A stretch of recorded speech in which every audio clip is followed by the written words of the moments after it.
Hi, my two B's, my TikToker, SheilaTruelove, starving to death, but I have to get these videos uploaded. These are the most amazing red grapes, and they're from Hanover, and they are very, very sweet, almost as sweet as me. No, right now, I want to talk about how the internet, it can be such a very, very dangerous place, and it's because of people like what you're about to hear. Be such a dangerous place, and it is because of people like this woman specifically, gaslighting women into believing there's something wrong with them because they want to protect themselves. So this young lady thinks that just because she got lucky with her boyfriend that you are toxic for wanting to protect yourself from men who will abuse you. It's giving that same vibe like when rich people tell you the reason you're not rich is because you won't stop buying avocado toast in Starbucks. You know, out of touch as fuck. That's like going on the internet and saying, ugh, you don't walk down dark alleys by yourself, you're so toxic. I walked down a dark alley once and I didn't get attacked. Listen, ladies, do not take advice from someone who hasn't been through what you've been through. If you want to know how to avoid abusers, you don't take advice from a woman who has the perfect boyfriend and has no idea what you've been through. You take advice from people who have been abused and have figured out how to avoid abusers. Look at my comment section on that video and you will see thousands of women saying, yep, I wish I had known this advice 5, 10, or 20 years ago, because as soon as I told him about my abuse, he started treating me the same way, or he turned around and used it against me later. I didn't pull this advice out of my ass.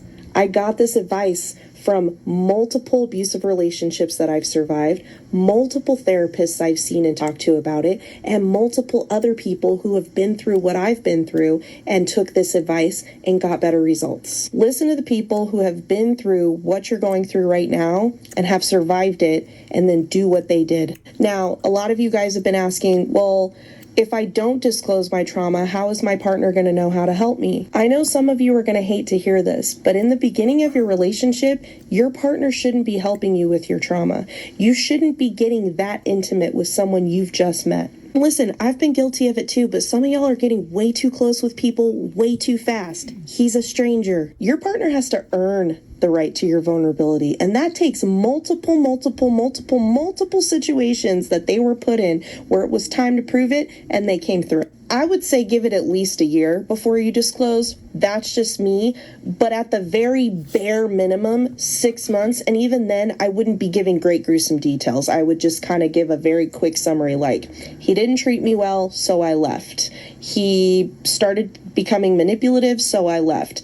I found out that he was with somebody else, I left. And the reason I'm telling you this is because abusers can hide who they are for a long time. Like, it is creepy as fuck how long they can hide behind that mask. I've heard of people not realizing that their partner was an abuser for a year after they were together. A year! I know that sounds like a long time, and I'm sure there were red flags before that. But I'm telling you, these guys are really good at hiding who they are. Now, I feel like I would be able to pick it up before a year because I've gotten really good at spotting abusers, but not everybody has that skill set yet. I've seen other people ask, well, what if I get triggered? Don't they need to know why I got triggered? Your partner can help you through your trigger, and you can disclose what the trigger is without giving them the details of your abuse. Listen, most of our triggers are universal. Most of us have the same triggers. Most of us get anxious if our partner is acting sneaky, being weird with their phone, giving us the silent treatment, yelling. You can communicate with your partner, hey, I feel blank when you do blank, without giving the entire backstory on why you feel that way. And if your partner gives a shit about you, they'll just stop doing it because they don't want to make you feel bad. They don't need to know that you were abused in order to treat you well. But I digress. The reason I'm giving you this advice is so you can avoid an abuser. It's to weed the abusers out. It's to make yourself not look like a victim. It's to take the target off your back so that they're starved for whatever it is they're looking for and they just move on and go find somebody else. It's not to make the good guys' lives harder. Obviously, the good guys are going to be there for you and help you through your trauma. We know that. But you're not going to be able to let a good guy in if you're wasting your time entertaining an abuser. The internet. You know, I really enjoyed the fact where she said people share so much of their information way too soon. You should at least wait the bare minimum. I say 7 months because I'm not letting nobody touch me ever sexually. That ain't happening before 7 months. You know what I'm saying? And after 7 months of dating me, if you're not sure whether I'm the girl for you, that you're not going to put an engagement ring on my finger, okay? Yeah, once the engagement ring is on my finger if I decide, because the marriage is supposed to be forever, and you have to make sure that you're sexually compatible. At least if you're fit. Is he circumcised? Because I don't mess with uncircumcised dudes. I would not do that. They can get circumcised even as adults because that's clean. It's clean up. But sticking to the whatever, like she said, abusers, they can hide who they really are for such a long time. And if you jumping in bed with him on the first night or 3 months, even 3 days, and you already laying up with this dude, that's just not a good idea. I have some notes written here because I don't want to just be all over the place. Yeah, I like the fact also, because I was trying to explain this to my son just the other day, it's not good to take advice from people who haven't been through what you've been through, because they really don't understand.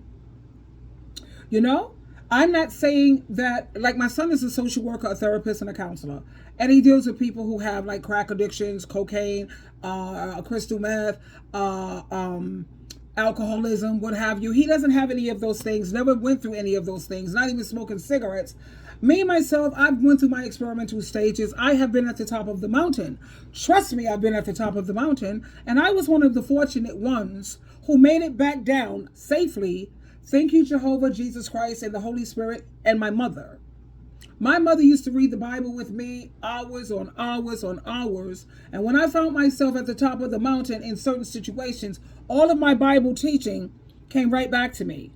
This is why I'm saying to women on Kendra G, you're sitting around here looking for a man when you should be sitting down, raising your children properly, raising them to be spiritually strong, because that's what helped me come down safely from the top of the mountain with the experiences that I had. And so I'm trying to get my son to understand, people would rather speak to someone who has experienced certain things, because they could tell you how they experienced it and how they managed to recover from it. And, they feel they can relate more to someone who has experienced it. Of course, he has his debates and his different points of view, which I respect. Like a doctor don't have to have cancer in order to know how to give you cancer treatment. We're talking about medical. I'm talking about a whole different world, honey, a whole different world at that top of the mountain. Trust me when I tell you. That's a whole different monster. And only those who have Jehovah, Jesus, and the Holy Spirit backing them is going to make it out of that crap safely. No joke. You'll be surprised the things that SheilaTruelove, yes, your girl, have experimented with. But also, it never fails to amaze me how one woman, out of billions of people, she thinks that her story is everyone's story. Everyone, instead of her being, her story is not everyone's story. You say you got a good man, and all those women who say they got a good man, I dare you, just for 1 month, hire a PI, a private investigator, or a friend, just for 1 month to follow your husband around. And, use his cell phone to take pictures of all the places that he's stopping at. Let me see you give your good husband a lie detect test. Let's see him pass a lie detect test. I would love to see that happen. And let me tell you the reason why.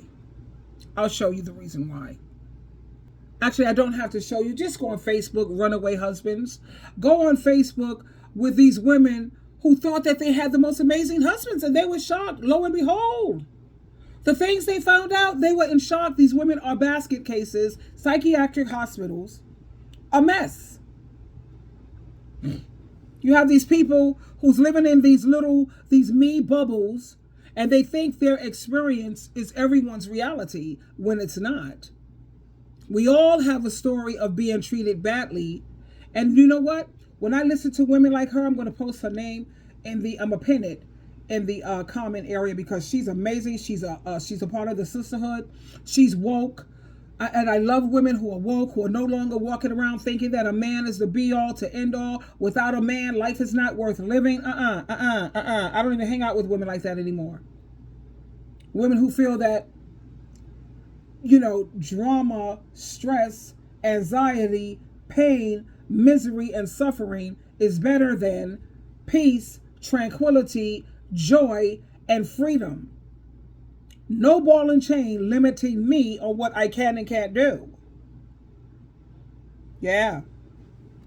And I love it when you have so many women who are brave enough to share their stories, because it's helping so many women.